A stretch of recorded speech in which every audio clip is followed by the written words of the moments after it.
Man, do you like podcasts? Well then, welcome to No Gimmicks Needed. So, what do you guys want to talk about? this is the Nerd Coalition. Enjoy the show. Right now, we're going to just kick off with the predictions. Me and Prime can do that. So I think it'll probably be best to start with Wrestlepalooza because that is Saturday, September 20th. It's going to be at 7 o'clock. It's going to be, I think Wrestlepalooza is going to be in Vegas. I want to say. No, Wrestlepalooza is in Indianapolis. Oh, you're right. It is in Indianapolis in the Gainbridge Fieldhouse Center. So usually, now that building holds about, for basketball games 17,000, for concerts 18,000, for ice hockey 11,000, and I think WWE around the tickets sold about 12,000, maybe 13,000. So they're going to get over 10,000 people in that building. So I don't know if they're going to do 17,000 for Wrestlepalooza. I don't necessarily know if you can afford a fucking ticket to go down in there. But once again, when we're recording this now, Raw still has to happen tonight, and Smackdown has to happen on Friday. So it could be another match added. I'm not thinking anything's going to be added from the Smackdown side, but I do think that it's a possibility that AJ Styles versus Dominic Mysterio can be added after Raw tonight, because we're recording this on a Monday. So that's a possibility. So I'm saying, y'all know, for right now, when we're doing these predictions, there is 5 matches that we're going to go off of. So, and they already announced what the main event is going to be. The main event obviously is going to be Brock Lesnar versus John Cena for the very last time, as we're on the end of this Cena run. Now, let's go over the predictions of what we have here. So, starting off, we're going to do it. I'm just going to go down the list of how they even have it.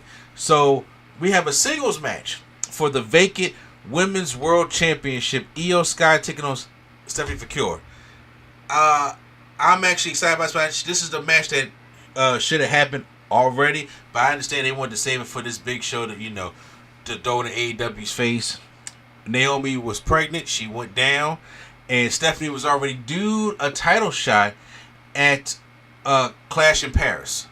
And then Io Sky was due a title shot from Naomi on Raw. So they both owe a title shot, so why don't they go in there for the vacant Women's World Championship? Now, to a lot of people, this should already be hands on who's going to win.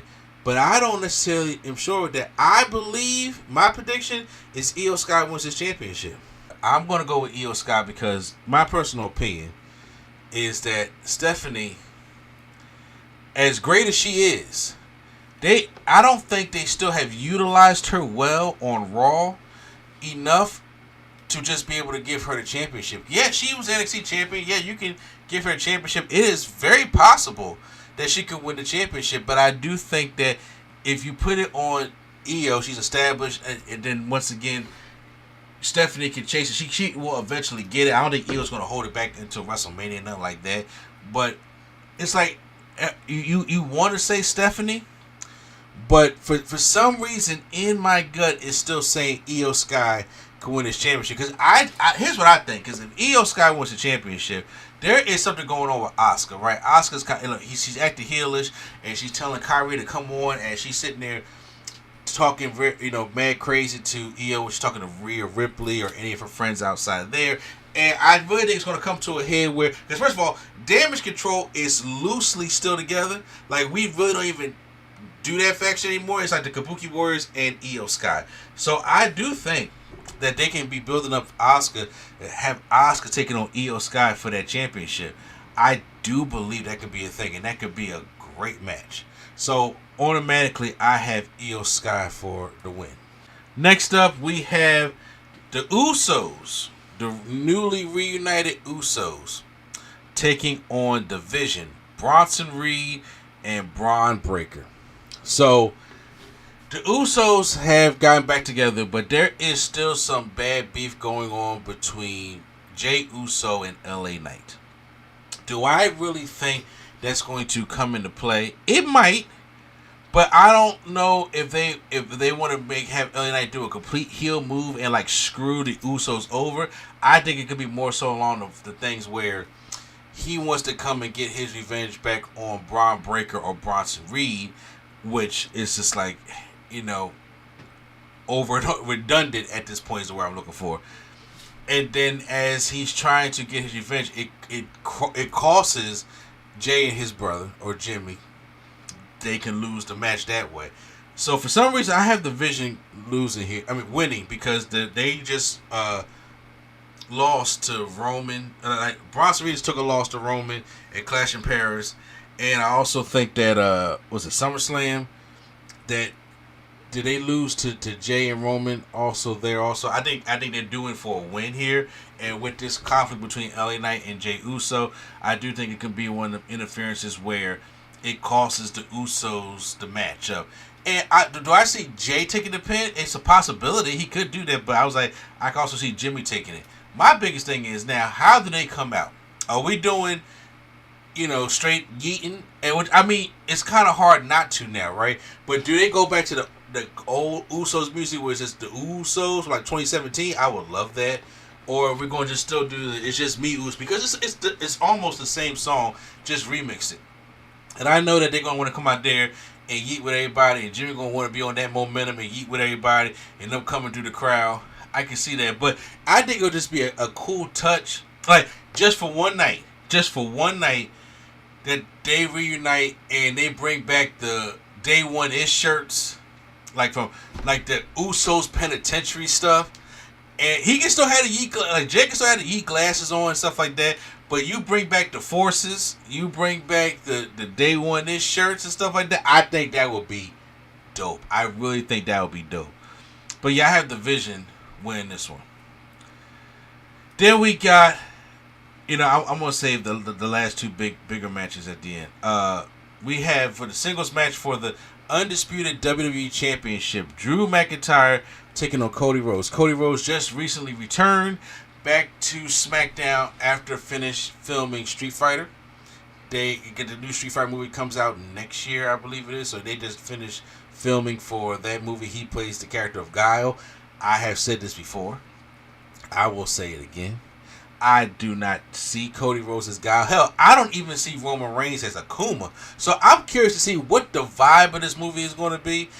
But I know it's like, I don't know. I really don't. I know we got Mortal Kombat coming out, but I know the vibe of that movie. But this Street Fighter movie, I don't know. I just never seen Cody as Guile. Like I don't see that. You know what I'm saying?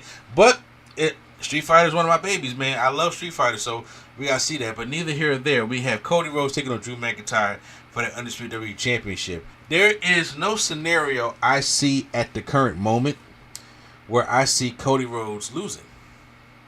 Not yet. I don't think this is a one-off, though. I do think that this is going to be like a little mini rivalry, or maybe they may even do a trilogy of matches.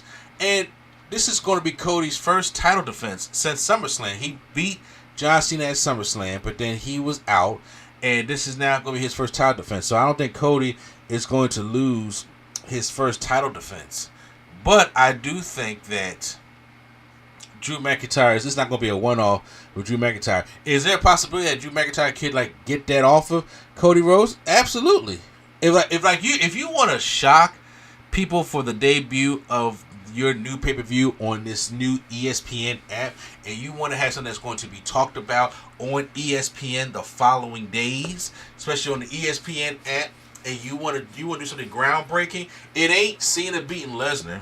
It's not CM Punk and AJ Lee. It's not going to be Io Sky win the championship or Stephanie win the championship. I think if you want to make the heads roll, you can have Drew McIntyre beat Cody Rhodes for that championship. That's a far out bet right there. That's like a plus 600 bet. But however, if they want to do it, because they're all about the moments. Triple H is all about the moments. That's what TKO everybody, this new thing with WWE now is all about the moments. So it's possible that Drew McIntyre can beat Cody, but I don't see it happening on his first title defense.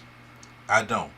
I don't even know what the plans are for Cody Rhodes going forward right now, but I don't think it's, once again, Drew McIntyre could shock us all, but for right now, I'm going to go with Cody Rhodes.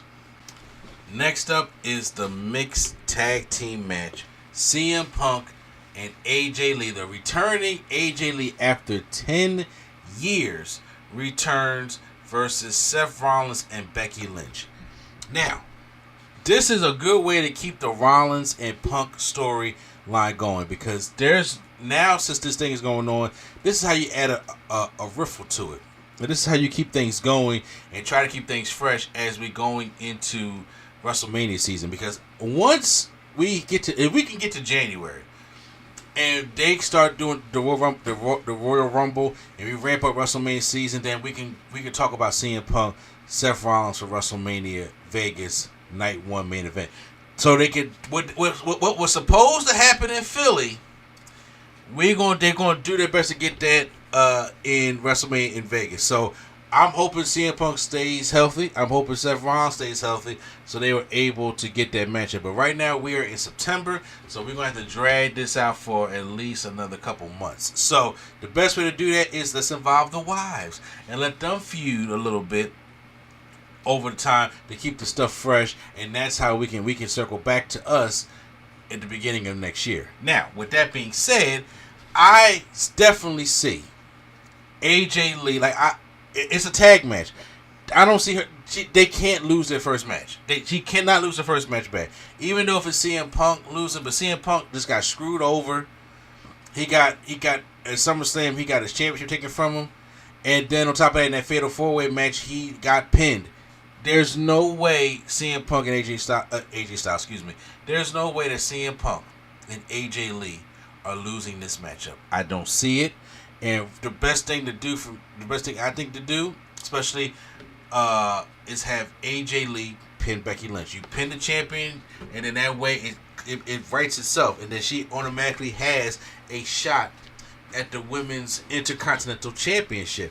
I think that's the way to go. And also, it works out as a tag team match, because she doesn't have to be in the ring working the whole matchup and taking all the heat. CM Punk will go out there and do that. And when it comes to AJ, because she hasn't been back in 10 years, that's how you build the hot tag. You build the hot tag and let the fans really get into waiting for her, like salivate at the mouth when AJ to get in the ring, and CM Punk hits that hot tag and she comes in there with a range of fury and offense. So, and I want to see how AJ looks. I think she's going to be good. This has a potential, I'll put it this way, it has the potential to be the match of the night. I'm not necessarily sure it's going to be, but it has the potential to be the match of the night. So I automatically say that CM Punk and AJ Lee are going to win this, with AJ Lee pinning Becky Lynch, or I don't know if she's going to make her tap out, because AJ does have a submission finisher. I'm not necessarily sure if it's going to be like that, but yeah, definitely AJ getting the win over Becky is how I see it, which is going to put her right in line for a championship match in the future going into October. That's just how I see it. And then, of course, it's the main event. The final time they meet. Brock Lesnar taking on John Cena. So, look, Brock Lesnar and Cena have had battles multiple times over the years, going back to 2003, coming all the way up to now. They've been all different kinds of styles, stuff like that. Cena has been on a run when it comes to good matches since SummerSlam. Because SummerSlam was really good with him and Cody Rhodes. Even him and Sami Zayn on Smackdown was good. And him and Logan Paul was good. So I can see Cena's like, hey, I feel more comfortable as a babyface right now. I'm working as a babyface, so we can sit there and do some good stuff. Now, once again, Brock ain't going to sit up there and have no 30-minute classic. That's not what Brock going to do. But I think at this juncture, because of Cena, I think Brock will give him about a good 15 minutes. But Cena's getting his ass suplex. He's getting his ass belly to belly. He's getting his ass everything. He's getting everything. Now, will it be like a smoke and mirrors thing, where they make this like a no disqualification, or he at least gives Brock Lesnar attitude adjustment through the announce table? It's possible.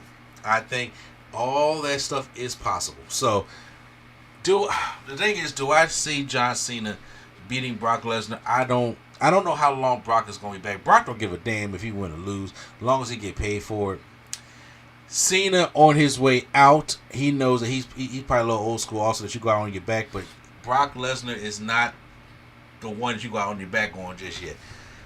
Something in me wants to say Cena, but it ain't going to be like a decisive win. I think it may be something like kind of like how it was at Extreme Rules of 2012 when Brock first came back, when he rolls him up or something like that.